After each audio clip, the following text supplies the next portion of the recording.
صحیح بخاری کی روایت ہے، عن ابی ہریرہ رضی اللہ عنہ قال قال رسول اللہ صلی اللہ علیہ وسلم من صام رمضان ایمانا و احتسابا غفر له ما تقدم من ذنبه۔ صحیح بخاری کتاب الصوم باب فضل لیلۃ القدر، حدیث نمبر 2014۔ اس حدیث کا ترجمہ یہ ہے، نبی اکرم صلی اللہ علیہ وسلم نے فرمایا کہ جس شخص نے روزہ رکھا ایمان رکھتے ہوئے اللہ پر، اللہ کے رسولوں پر، اللہ کی کتابوں پر، تقدیر پر اور قیامت کے دن پر، اور پھر ثواب کی نیت سے اس نے روزہ رکھا، تو اس کے پچھلے گناہ روزے کی برکت سے، روزے کی وجہ سے معاف کر دیے جائیں گے۔ روزے کا مقصد ہمیں اور آپ کو اس وقت حاصل ہوگا، اور آپ بھی چاہتے ہوں گے کہ آپ کو روزے کا مقصد حاصل ہو۔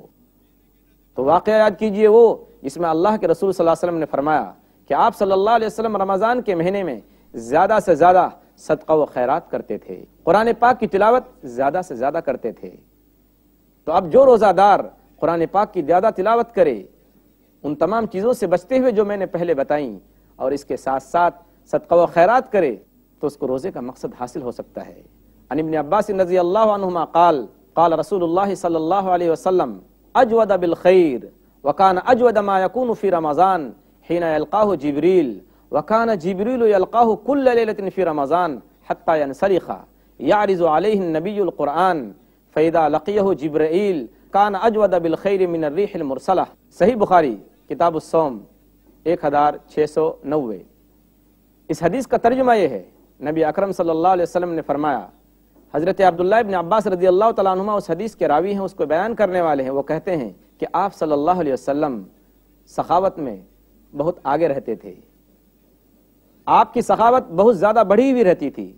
رمضان میں تو آپ بہت زیادہ سخی ہو جاتے تھے، دریا دل ہو جاتے تھے۔ جس وقت جبرائیل امین آپ صلی اللہ علیہ وسلم سے آ کر ملتے، اور جبرائیل امین رمضان کی ہر رات آپ صلی اللہ علیہ وسلم سے آ کر ملتے، آپ صلی اللہ علیہ وسلم ان کے سامنے قرآن پاک کی تلاوت کرتے۔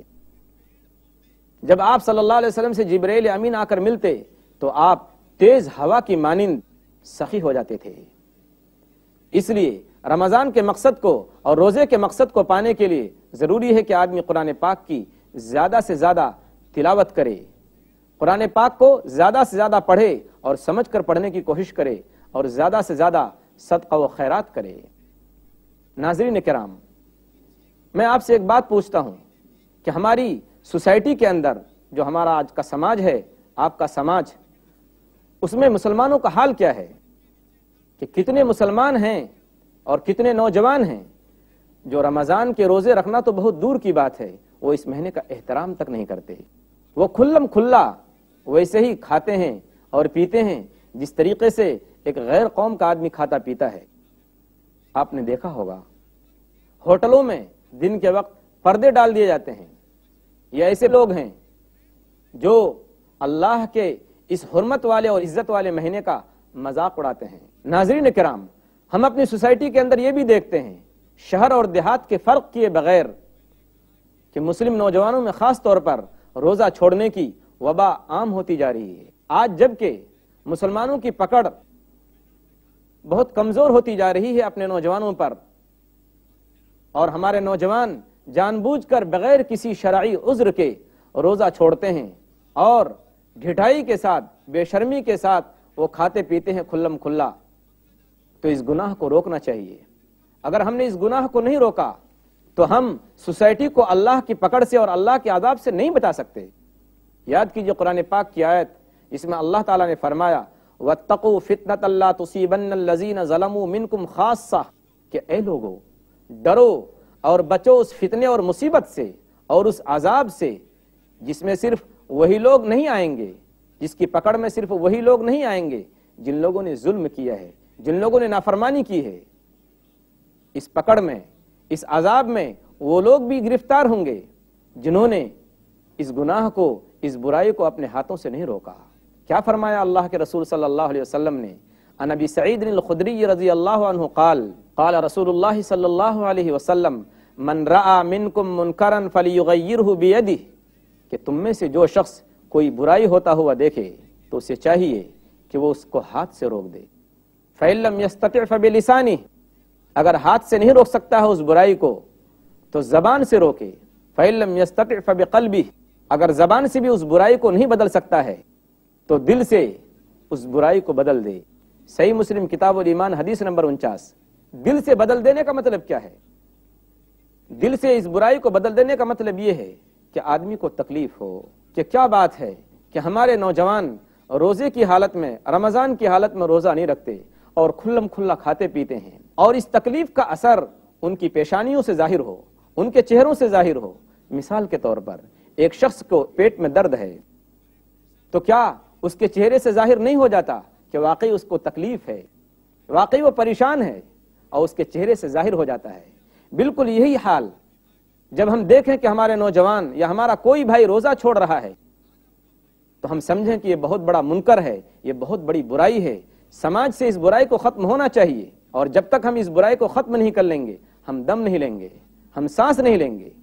یہ تکلیف مسلمان کو ستائے جا رہی ہو، یہ ہے حدیث کے اندر کہ دل سے برائی کو بدل دے، یہ ہے اس کا صحیح مطلب۔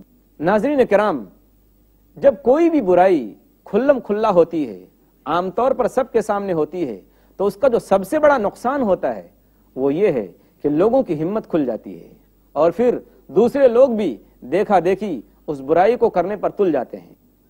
کیا فرمایا اللہ کے رسول صلی اللہ علیہ وسلم نے؟ صحیح بخاری کی روایت ہے کہ میری امت کے ہر شخص کو اللہ تعالیٰ معاف کر دیں گے سوائے ان لوگوں کے جو کھلم کھلا گناہ کرتے ہیں، الا المجاہرون، سوائے ان لوگوں کے جو کھلم کھلا گناہ کرتے ہیں۔ کیا روزہ چھوڑنے والے، بغیر کسی شرعی عذر کے روزہ نہ رکھنے والے، کیا یہ وہ حدیث نہیں جانتے جس میں اللہ کے رسول صلی اللہ علیہ وسلم نے فرمایا؟ ابو امامہ باہلی رضی اللہ تعالیٰ عنہ اس حدیث کے راوی ہیں، وہ کہتے ہیں کہ میں نے اللہ کے رسول صلی اللہ علیہ وسلم کو فرماتے ہوئے سنا، آپ نے فرمایا کہ میں ایک دن سو رہا تھا کہ میرے پاس دو فرشتے آئے۔ مستدرک حاکم کی روایت ہے، حدیث نمبر 1568، اور صحیح حدیث ہے کہ آپ صلی اللہ علیہ وسلم نے فرمایا کہ میں سو رہا تھا، میرے پاس دو آدمی آئے اور وہ دونوں مجھ کو لے کر جانے لگے، اور چلتے چلتے پہاڑ کے پاس پہنچے اور مجھ سے کہا کہ چڑھو، تو میں نے کہا کہ انی لا اطیقہ، کہ میں اس پہاڑ پر چڑھ نہیں سکتا۔ تو ان دونوں آدمیوں نے مجھ سے کہا انا سنسہلہ لک، کہ آپ تو چڑھیے، ہم آپ کے لیے آسانی کر دیں گے۔ چنانچہ وہ لوگ لے کر مجھ کو پہاڑ کی چوٹی پر پہنچے، بلندی اور اونچائی پر پہنچے، وہاں میں نے آوازیں سنی، چیخ و پکار سنی، تو میں نے ان دونوں آدمیوں سے کہا کہ یہ کن لوگوں کی چیخ و پکار ہے، یہ کن لوگوں کی آوازیں چلانے کی آ رہی ہیں؟ تو ان دونوں آدمیوں نے مجھ سے کہا کہ یہ جہنمیوں کی آواز ہے، جہنمیوں کی چیخ و پکار کی آواز ہے۔ پھر میں نے دیکھا کہ کچھ لوگوں کے جبڑے اور منہ کو چیر دیا گیا ہے اور ان جبڑوں سے خون بہ رہا ہے۔ میں نے ان دونوں آدمیوں سے کہا کہ یہ کون لوگ ہیں؟ تو ان دونوں آدمیوں نے کہا کہ یہ آپ کی امت کے وہ لوگ ہیں جو بغیر کسی عذر کے روزہ نہیں رکھتے تھے۔ اللہ تبارک و تعالی ہماری اور آپ کی اور تمام مسلمانوں کی اس ذلت اور رسوائی کے عذاب سے حفاظت فرمائے۔ یہ کتنا سخت عذاب ہے کہ جو شخص روزہ نہیں رکھتا اس کے جبڑے کو چیر دیا جائے گا اور اس جبڑے سے خون بہا کرے گا۔ ناظرین کرام، ہمارے لیے ضروری ہے کہ ہم روزہ رکھ کر اس کے مقاصد کو حاصل کرنے کی کوشش کریں۔ روزے کے مقاصد کو پانے کے لیے یہ بھی چیز حضور اکرم صلی اللہ علیہ وسلم نے بتائی ہے، جیسا کہ عن زید بن خالد الجہنی رضی اللہ عنہ قال قال رسول اللہ صلی اللہ علیہ وسلم من فطر صائما کان له مثل اجرہ غیر انہ لا ينقص من اجر الصائم۔ جامع الترمذی حدیث نمبر 807۔ اس حدیث کا ترجمہ یہ ہے، نبی اکرم صلی اللہ علیہ وسلم نے فرمایا کہ جو شخص کسی روزہ دار کو افطار کرائے تو افطار کرانے والے کو بھی اتنا ثواب ملے گا جتنا روزہ رکھنے والے کو ثواب ملے گا، اس شرط کے ساتھ کہ روزہ رکھنے والے کے ثواب سے کوئی کمی نہیں کی جائے گی اور اس کے ثواب کو کم نہیں کیا جائے گا، دونوں کو برابر برابر ثواب ملے گا۔ اس لیے آدمی کو چاہیے کہ روزے کی حالت میں اگر اللہ نے اس کو طاقت دی ہو تو کسی روزہ دار کا روزہ افطار کرائے۔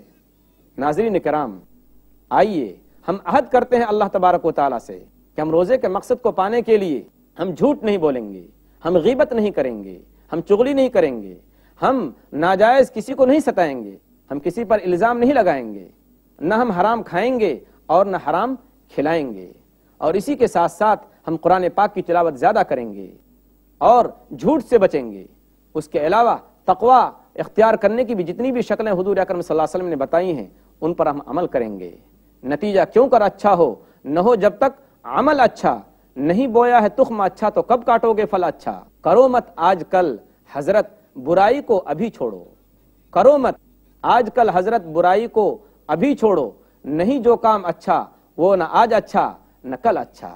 ہم دعا کرتے ہیں کہ اللہ تبارک و تعالی روزے کے مقاصد سے ہمیں اور آپ کو مالا مال فرمائے، آمین۔ وآخر دعوانا ان الحمدللہ رب العالمین، والسلام علیکم ورحمۃ اللہ وبرکاتہ۔